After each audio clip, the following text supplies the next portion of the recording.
अमरावती महानगरपालिकेची निवडणूक ही 15 तारखेला होऊ घातलेली आहे आणि या निवडणुकीकरिता शिवसेना पक्षाने प्रभाग 12 मध्ये अतिशय चांगले असे उमेदवार धनुष्यबाण चिन्ह घेऊन उभे केलेले आहेत। हे सर्व उमेदवार आपल्या परिचयाचे आहेत। पियुष माऊरकर हे अ गटामधले आमचे उमेदवार आहेत। छायाताई शशिकांत कडू हे आमच्या ब गटातल्या उमेदवार आहेत। श्रीमती रजनीताई इसळ ह्या आमच्या क गटातल्या उमेदवार आहेत आणि गेली अनेक वर्ष सर्वसामान्य लोकांना मदत करणारे भारत भाऊ चौधरी हे आमचे ड गटातले उमेदवार आहेत। आज आपल्या सर्वांना मला सांगायचं आहे की शिवसेना खऱ्या अर्थानं जो पक्ष आहे, वंदनीय शिवसेना प्रमुखांच्या विचारांना आम्ही सर्वजण गेल्या अनेक वर्षापासून काम करत आलो आहे। 80% समाजकारण 20% राजकारण हा मंत्र वंदनीय शिवसेना प्रमुखांनी आम्हाला दिला आणि त्या पद्धतीनं गेली अनेक वर्ष काम करत असताना सर्वसामान्य माणसाचं हित आणि सर्वसामान्य माणसाची सेवा हीच भूमिका शिवसैनिकाची असते। माननीय एकनाथ शिंदे साहेब अमरावतीला आले होते। प्रचार सभेच्या माध्यमातून त्यांनी सर्वांना अमरावतीकर जे काही मतदार बंधू भगिनींना विनंती केलेली आहे। आज आपल्या सर्वांना परत या ठिकाणी त्यांचा निरोप घेऊन त्यांच्या मंत्रिमंडळातला एक मंत्री म्हणून भारत भाऊसाठी आणि आमच्या सर्व उमेदवारांसाठी मला त्यांनी पाठवलेला आहे। मतदार बंधू आणि भगिनींनो, निवडणूक काळामध्ये खरं तर मतं आम्ही सर्वच मागतो। मतं मागण्याचा अधिकार जसा आमचा आहे तसं मतदान देण्याचा अधिकार फार मोठा तुमचा आहे। मतं कोणाला द्यायची, कशासाठी द्यायची, काय होणार आहे याचा पुरेपूर विचार करून आपल्या सर्वांना मतदान करायचं आहे। या महाराष्ट्र राज्याचे उपमुख्यमंत्री, लाडक्या बहिणींचे लाडके भाऊ आणि खऱ्या अर्थानं महाराष्ट्रातल्या जनतेच्या मनातले मुख्यमंत्री एकनाथजी शिंदे साहेब 4 दिवसापूर्वी अमरावतीमध्ये येऊन गेले। अमरावतीला आले, काय म्हणाले साहेब? तुमचे रस्ते असो, नाले असो, भुयारी गटार योजना असो, गार्डन असो, हॉस्पिटल असो, शाळा असो, कुठल्याही प्रकारचा निधी जर तुम्हाला लागला तर मी तुम्हाला तो कमी पडू देणार नाही। जेवढे पैसे लागतील ते पैसे मी तुम्हाला देईन। आणि भारत भाऊ चौधरींनी म्हणूनच आता सांगितलं, मी नगरसेवक झालो तर हे जे गटार तिकडे तुंबलेली आहे, त्या ठिकाणी नाल्याचं पाणी घरामध्ये घुसतंय, ते घुसणार नाही। गेले कित्येक वर्ष भारतीय जनता पार्टी, काँग्रेस, राष्ट्रवादी निरनिराळ्या पक्षांची सत्ता या ठिकाणी होते, महापौर या ठिकाणी होते।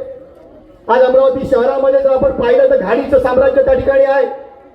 जवळजवळ 150 करोडचा ठेका त्या ठिकाणी कचरा उचलण्यासाठी निघतो, परंतु ते 150 करोडचा ठेका उचलतो त्या ठिकाणी कचरा माफिया या ठिकाणी या शहरामध्ये काम करतात आणि कचरा न उचलता त्या ठिकाणी संजू भाऊ 150 करोड रुपये तिकडे ठगले जातात। सांगत होते 150 करोडचा पगार आणि 150 करोड या माफियांच्या मागे। त्या ठिकाणी 450 करोडचं बजेट हातात असतात, कुठेतरी 30-40 करोड उरतात आणि त्या 30-40 करोड मध्ये कुठेतरी या शहराचा विकास करण्याचं काम होतं आणि म्हणून कुठेतरी आता बदलाव करण्याची गरज आहे। खरं अर्थानं काम करण्याची गरज आहे, काम करणाऱ्या माणसांना आणण्याची गरज आहे। प्रत्येक वेळी शिवसेनेचे 7 आणि 8 नगरसेवक आपण देत आलात। मी आपल्याला या ठिकाणी विनंती करण्यासाठी आलो, एकदा शिवसेनेचा महापौर बसवा, एकदा त्या ठिकाणी शिवसेनेचा भगवा ध्वज फडकू दे।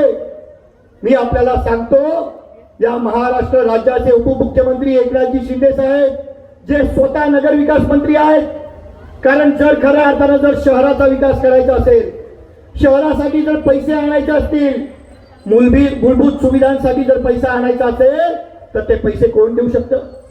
कोण देऊ शकतं? फक्त नगरविकास मंत्री देऊ शकतो. तुम्ही विचार करा, जर तुम्ही बोललेच नाही, काही मागितलंच नाही, तर समोरच्याला माहीत कसं होईल? एक थैली हातात दिल्यानं अभ्यासिका येणार नाही, साडी घेतल्यानं रस्ते होणार नाही. तुम्हाला बदला लागेल. जोपर्यंत तुम्ही बदलणार नाही, बडनेरात काहीच होऊ शकत नाही. त्यातल्या त्यात बेलपुऱ्यात तर काहीच नाही. गट तट बाजूला ठेवून स्वतःचा स्वार्थ पहा, या प्रभागाचा स्वार्थ पहा. रस्ते मागा, पिशवी घ्या, पण त्याला म्हणा अभ्यासिका द्या ना. साडी घ्या, पण रस्ता मागा, नाली मागा व्यवस्थित करून. 15 वर्ष झाले तुम्ही फक्तच मागून राहिले. दर 5 वर्षांना एक नवीन आश्वासन घेऊन पुढचे 5 वर्ष काढून राहिले. मी कोणालाच दोष नाही देत, मी तुम्हाला दोष देतो. डोळ्यावर जी पट्टी आहे ती बाहेर काढा, बाजूला काढा. स्वतःचा विकास मागा. मी तुम्हाला आज आश्वासन देतो सगळ्यांच्या समोर. विधानसभेत जे झालं ते झालं, पण इथे हे जे 4 बसलेले आहेत ना, भारत भाऊ असो, आमच्या छायाताई असो, आपला पियुष असो आणि आपल्या इसळताई असो, बघा यांच्याकडे धनुष्यबाण घेऊन उभे आहे. बेलपुरा म्हटलं की मला असं वाटायचं शिवसेना. धनुष्यबाण होता की नव्हता? कुठे गेला? लागेल ना आपल्याला, काही तर लागेल. तर खरोखर इथे भाऊ गेल्यानंतर जेव्हा मी पहिल्यांदा इथे आली तेव्हा मला असं वाटतं घरू दादा होते आणि आपला शिवसैनिक होता ज्यांनी मला इथे एंट्री दिली होती. पहिल्या इलेक्शनमध्ये तुमच्या सगळ्यांचा खूप सहभाग राहिला. दुसऱ्या इलेक्शनमध्ये काय झालं आपल्याला सगळ्यांना माहिती आहे, पण तरी सुद्धा तुम्ही सगळे माझ्या पाठीशी राहिले, खंबीरपणे राहिले. पण एक गोष्ट नक्की सांगतो, या बडनेरा मतदारसंघाला मला वाटते ग्रहण लागलंय. ग्रहण कशाचं लागलं आपल्याला सगळ्यांना माहिती आहे. थैलीचं नाव घेत नाही, साडीचं नाव घेत नाही, पॉकेटचं तर त्याच्यावर नाव नाही घेत.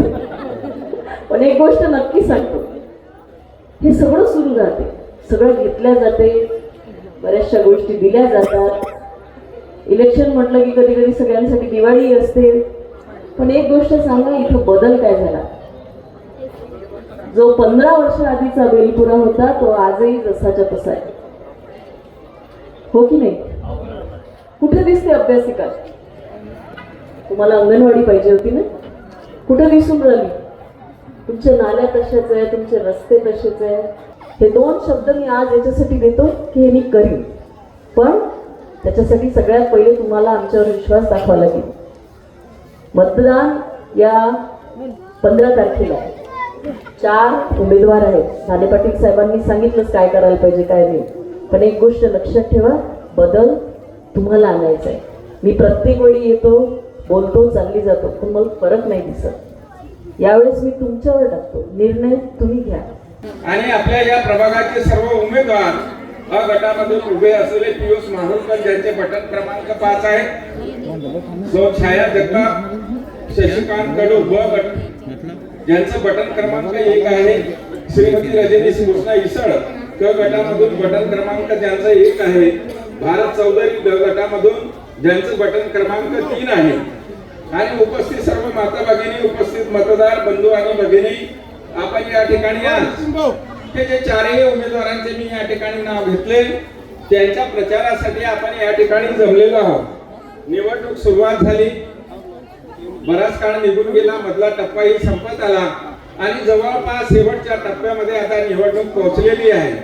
पण हे सगळं होत असताना भारतीय जनता पक्ष आणि रवी राणा यांचं काही भांडण आजही थांबत नाहीये. ते मात्र तसंच सुरू आहे. कारण खऱ्या अर्थानं हा सगळा जो घोळ या निवडणुकीमध्ये झाला तो अप्रामाणिकपणाचा होता. कारण ज्या वेळेला युतीचा मुद्दा सुद्धा आपल्या समोर मांडला गेला पाहिजे, युती का झाली नाही, का युती या ठिकाणी होऊ शकली नाही. मी आज तुम्हाला एकच सांगतो की मगाशी ताईनं म्हटलं की अंगणवाडी कुठं पाहिजे. ताई अंगणवाडी कुठं पाहिजे तुम्ही म्हटलं मगाशी, त्या स्लम एरियात पाहिजे, एक किरणनगर मध्ये पाहिजे, एक थमनीस ब्लॉक मध्ये पाहिजे. कारण हे लेडीज आलेलं आहे, यायला मी वचन दिलेलं आहे, की मी संजू भाऊ आल्यावर ते मंत्री महोदय आहे, त्याने जर तुम्हाला वचन दिलं, मी तुम्हाला दिले तर दिले. म्हणजे याच्यात काय होते, आपल्या लाडक्या बहिणी 2-3 सर्व्हिस लागू शकते, गव्हर्नमेंट सर्व्हिस. म्हणून रोड नाल्या हे मी करणार आहे, मी करणार आहे. मला फंड नाही भेटलं, संजीवपासून घेईन, एकनाथ साहेबापासून घेईन. मी करणार आहे, कारण मी पाहिलं त्या दिवशी. ताई तुम्ही म्हटलं ते खरं म्हटलं, तेच नाल्या तेच रोड तसंच आहे घाण. आणि त्या दिवशी आम्ही फिरलो तर अक्षरशः नाल्याचा वास येऊन राहिला होता पूर्ण नाल्यावरचा. हे नगरसेवक काय करते हे काही समजत नाही. माझ्या वाड्यात चला बरं असं दिसते का, तर पहा तुम्ही, इकडचेच कर्मचारी आहे तिकडे पण. तर खरोखर हे जर नाली चौकापासून तर ते तोडून करायची, एकदम बिलकुल एकदम जरा असं की वास आला नाही पाहिजे, अशी माझी इच्छा आहे.